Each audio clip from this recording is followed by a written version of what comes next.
प्यारे भाई और बहनों, मेरा नमस्कार स्वीकारो।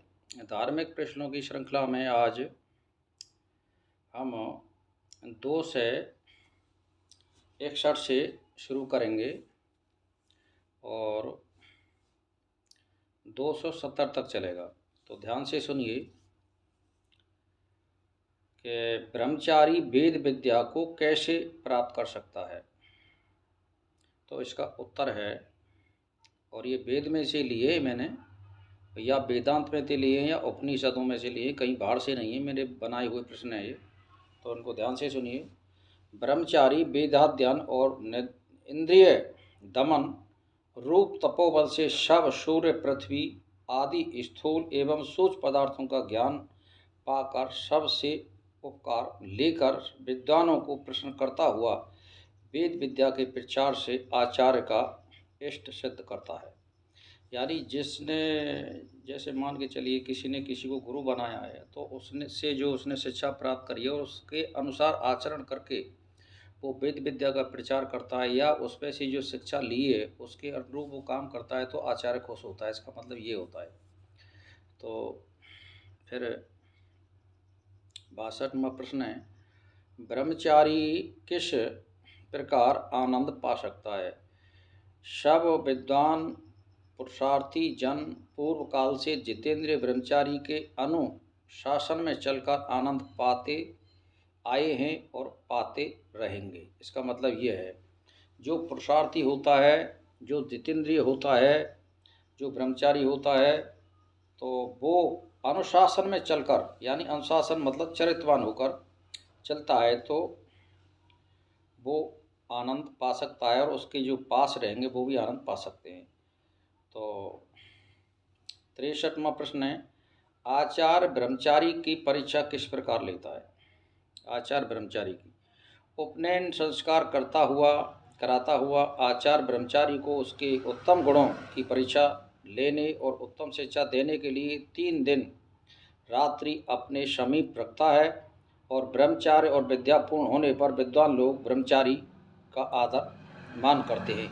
यानी वो, जैसे मान के चलिए कोई आदमी शिक्षा ग्रहण करने किसी महात्मा के पास या सज्जन के पास आता है, तो ऐसा वेदों में विधान दिया है कि उसको तप के द्वारा आप तपाइए और उसको देखिए कि वो इसमें समर्थ है या नहीं है। तो ये बताया गया है। तो 3 दिनों तक दिन और रात्रि अपने समीप ही उपवास रखने का विधान है, उसमें कुछ भी नहीं दिया जाता है, ये मतलब होता है। तो 64वां प्रश्न है, ब्रह्मचारी उपकार करके किससे गुण शिक्षा ग्रहण कर सकता है।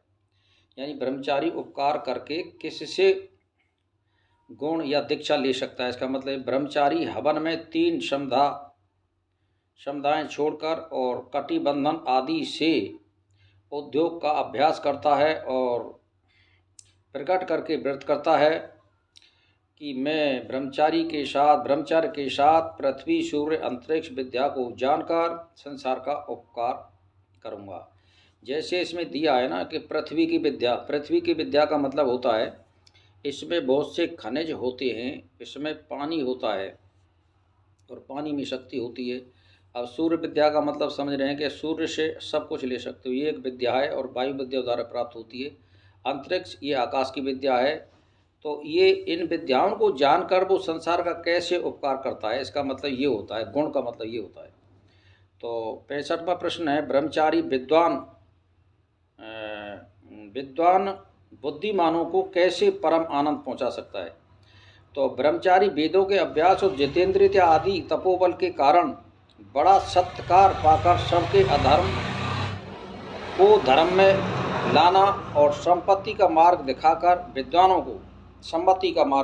विद्वानों को परमानंद पहुंचाता है। यानी जैसे मान के चलिए मैं धर्म आचरण में गुजर रहा हूँ और अच्छे आचरण कर रहा हूँ, तो मेरा ये कर्तव्य है कि मैं लोगों को भी अपने अनुसरण से कुछ बताऊं और मेरे मार्ग पर चलें, ऐसा इसका मतलब है। तो इसमें 65वां प्रश्न है, 66वां, कि ब्रह्मचारी की वेशभूषा कैसी होनी चाहिए। मतलब उसका रहन सहन, खान पान, ये सारी चीज़ कैसी होनी चाहिए। ब्रह्मचारी वस्त्र, केश आदि शारीरिक बाहरी बनावट की उपेक्षा करके सत्य, धर्म और ब्रह्मचार्य से विद्या ग्रहण करके गृहस्थ आश्रम में प्रवेश करता हो और लोगों में सत्य का प्रचार करे। यानी वो सादा कपड़ा पहने, ज़्यादातर भारी क्रियाओं पर ध्यान ना दे और जैसा मिल जाए वैसा भोजन करे और अपना एक टाइम भोजन करे, एक टाइम दूध वगैरह का हल ले सकता है वो ब्रह्मचारी। तो इस तरह इसमें बताया गया है। वेशभूषा का मतलब ये होता है। फिर साहब 67वां प्रश्न है, ब्रह्मचारी को ऐश्वर्य की प्राप्ति कैसे होती है? यानी उसको ये सुख वगैरह जो विद्या होती है वो कैसे प्राप्त होती है? ब्रह्मचारी विद्या, वेद विद्या, प्राण विद्या, लोक विद्या, ईश्वर स्वरूप का प्रकाश करके मोक्ष मार्ग में दृढ़ होकर ऐश्वर्य प्राप्त करता है और पाखंडों को नष्ट करता है। ये मतलब होता है जैसे आप खुद विद्या प्राप्त करिए और जो अज्ञान लोग हैं जिनको लोग पाखंडों में प्रवेश करा रहे हैं उनको रोकिए और बताइए असलियत को मैंने ऐसा अनुभव किया है और आप इस पर विश्वास करिए। ऐसा मतलब होता है। इससे ये होता है कि आप सुधर गए तो दूसरों को सुधारो। मनुष्य का मतलब यही होता है। तो 69वां प्रश्न है 200, आचार्य व ब्रह्मचारी पृथ्वी व सूर्य कैसे उपयोगी बनाते हैं? यानी आचार्य ब्रह्मचारी पृथ्वी व सूर्य को कैसे उपयोगी बनाते हैं? आचार्य ब्रह्मचारी श्रवण मनन निधिध्यासन से विद्या प्राप्त करके संसार के पृथ्वी सूर्य आदि सब पदार्थों का तत्व जानकर इन्हें उपयोगी बनाते हैं। तो उपयोगी बनाने का मतलब है जैसे जहाँ से पानी निकल रहा है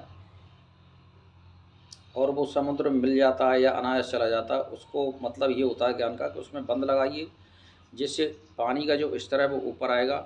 दूसरी बात ये, प्रकृति के दोहन के लिए जितनी गंदगी होती है उसके लिए लोगों को समझाएं, खुले में शौच ना करें।